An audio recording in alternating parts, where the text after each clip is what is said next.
میں سپہ سالاروں سے بھی کہنا چاہتا ہوں کہ ہماری یہ طاقت اور قوت یہ اللہ کے راستے میں لڑنے کے لیے ہے. ہماری یہ فورس، یہ پروفیشنل آرمی، ہمیں اس پر ناز بھی ہے. یہ ہمارے ماتھے کا جھومر بھی بنے. اگر یہ مسلمانوں کے لیے اٹھ کر کھڑی ہو، یہ فلسطینیوں کے لیے لڑے، یہ کشمیریوں کے لیے لڑے، یہ بھارتی جارحیت کا مقابلہ کرے، پوری قوم آپ کو سر پہ بٹھانے کے لیے تیار ہے. لیکن جب یہ کام نہیں ہوتا تو قوم میں تفریق پیدا ہوتی ہے.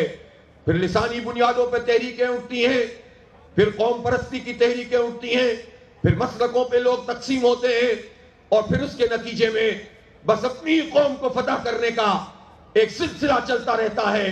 جن سے لڑنا چاہیے لڑتے نہیں ہیں، اپنی قوم میں الجھتے رہتے ہیں. لہذا موقع ہے اس وقت کہ دنیا میں 2 ایشوز ایسے ہیں جو پوری قوم اور ملت کو اکٹھا کرتے ہیں. ان میں سب سے بڑا مسئلہ غزہ کا مسئلہ، اور اب اس کے ساتھ ساتھ پوری دنیا کے لحاظ سے بھی کشمیر کا مسئلہ ہے. اور اب تو ڈاکٹرز کی رپورٹ آ رہی ہے کہ سنائپرز کے ذریعے ہمارے بچوں کو نشانہ بنا کر یہ یہودی فوجی مارتے ہیں.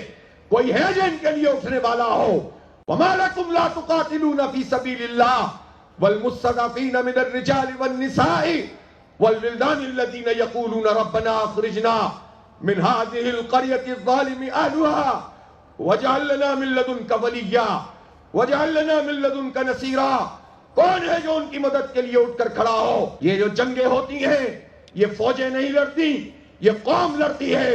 اس لیے قوم کو ایک کرنا جہاں جماعتوں کا کام ہے، وہاں حکمرانوں کا کام ہے، وہاں سپہ سالاروں کا کام ہے.